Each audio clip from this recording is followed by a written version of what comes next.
In this tricks and tips video, I'm going to show you how you can make a worksheet using Google Slides. Google Slides is the best application in G Suite for Education to make worksheets from. Google Docs has got some restrictions on its formatting, and Google Drawings lacks some of the rich text formatting that you might want to use.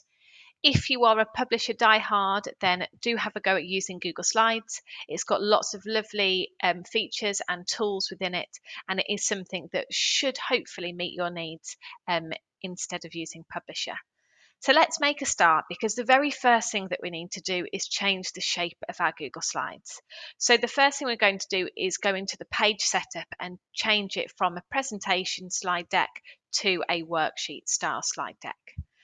What we're going to do is we're going to go File and then Page Setup. And you'll see there are a couple of formats for if it was to be a presentation, but we want it to be a worksheet. So we're going to change it to the size of a piece of paper. And we're going to use A4 paper, which is 21 centimetres by 29.7 centimetres. Obviously, if you were to do landscape, then you would use 29.7 centimetres by 21. But you can see now that we have got a portrait piece of paper ready for us to use. The next thing we're going to look at in this video is how we can edit the master slide deck. This is something that I've covered in a previous tutorial. So if you've watched that one, then it will be the same content, so no need to continue. But for those of you that haven't, we'll have a look at that now. Okay, so at the moment, if I were to add a new slide, typically we would see this type of layout. Google Slides automatically applies Arial as the preferred font, and for this slide deck it's chosen a font size of 28 and it's given us another text box. Most of us, the first thing we do is we delete both of those text boxes and just start from scratch. But what I'm going to show you that you can do is you can change this formatting so that it meets your needs, so that you're not having to start from scratch every time. You've got some of your regularly used format options saved for you. To do that, what we need to do is go into Slide and we need to edit the master.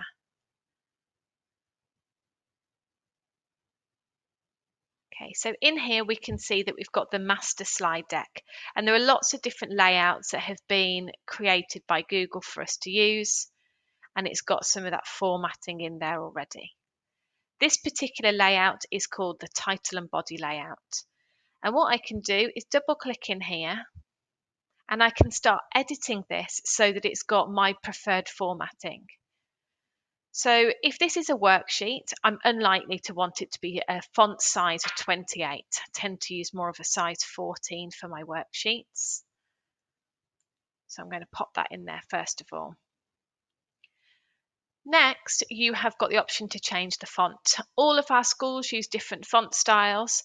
Some of the staff at our school use Quicksand, so I'm just going to include that just as an example.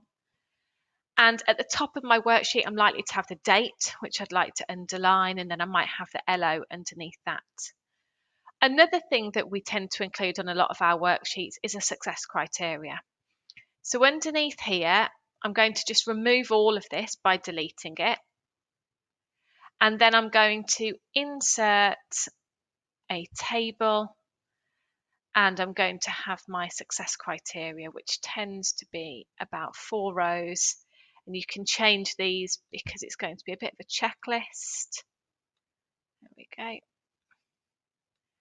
And we can move it a bit higher up to roughly where you would tend to find it on the worksheet.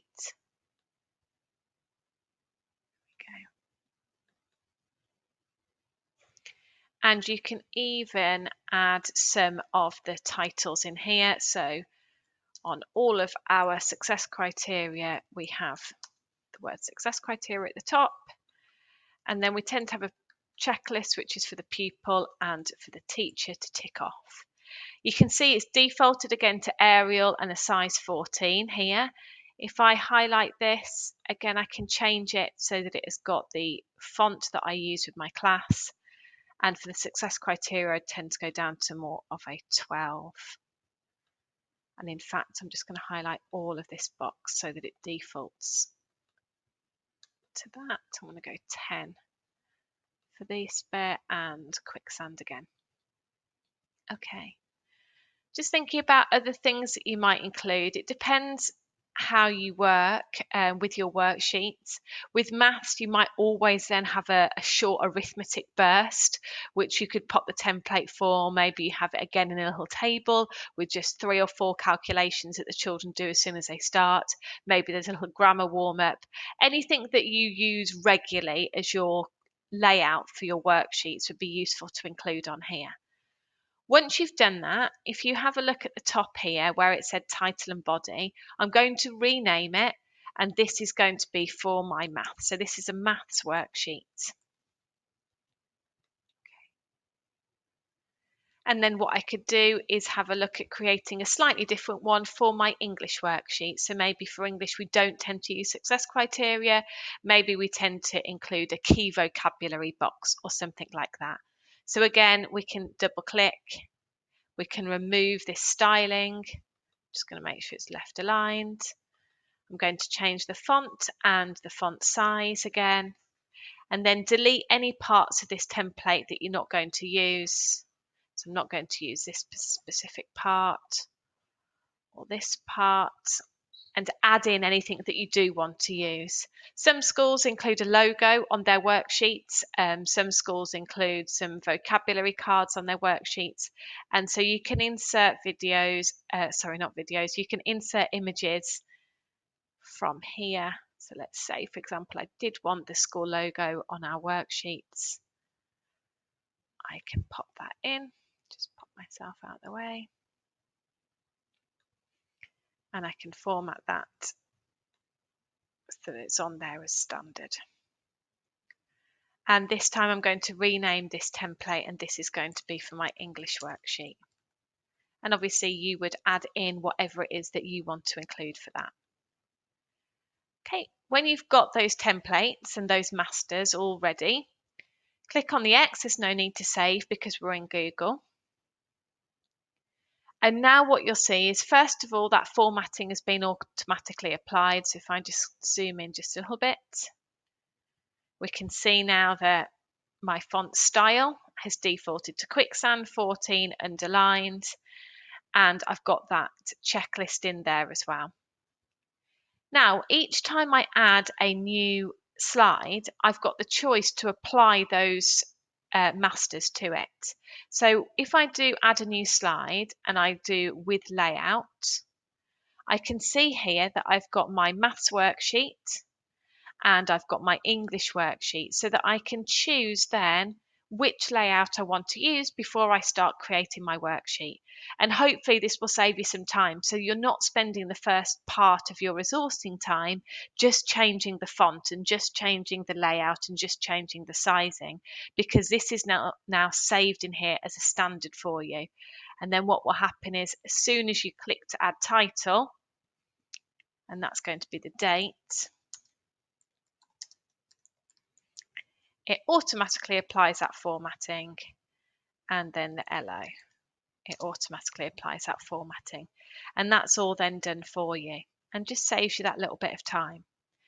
Now, all of those edits that we've just made are on this particular set of slides. So this document has now got those edits in the master. What I can do is, instead of it just being this set of slides, and of course I could make a copy each time, I'm actually going to upload this as a template. So anybody at my school is able to use it, and it's stored in a central location. To do that, the easiest thing to do is to get back to Google Slides and go into the template section. So here, when I'm in my Google Drive, I'm going to go New, and then in the Google Slides section, I'm going to go From Template.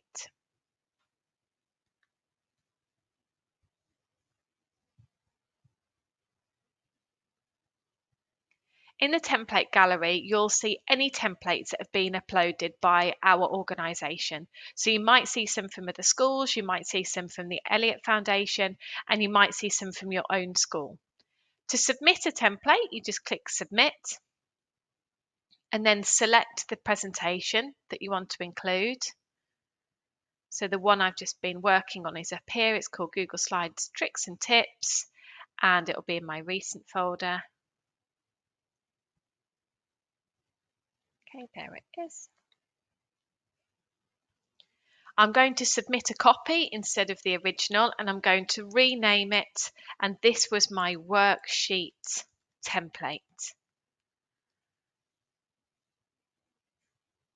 In the category, you can choose your school. We've also got the Elliott Foundation in there. So if I just submit that. And then next time you come to create a worksheet, instead of having to do all of what we've just done from scratch each time, when you go into your My Drive and you click on New and a new set of Google Slides, because you're going to create a worksheet, if you go from Template, you can select that template that we've just created that's got all of that master edits in there. Here it is down here, worksheet template that I've just made. It will make a copy of that template for you. It will put it into the folder that you've just been working in, so nobody else can see it. Nobody else can access it unless you're working in a shared drive.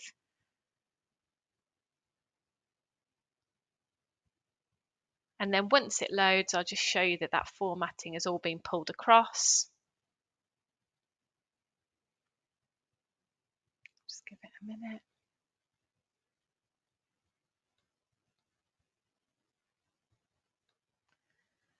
Okay, you can see that those slides that I'd got in my original are in there, but also if I go onto the drop down, I've got my maths worksheet there, I've got my English worksheet there, and I've got anything else that I might have popped into there. If you've got something specific for RE that you like a way for it to be presented or anything like that, you can have that all in there. And then straight away, as soon as you start working on that worksheet, all of your saved features are in there already for you, like your font, your sizing, any text boxes or tables that you tend to use regularly. I hope that saves you all a little bit of time. Please let us know if there are any other tips or tricks that you'd like us to share. Thank you for watching.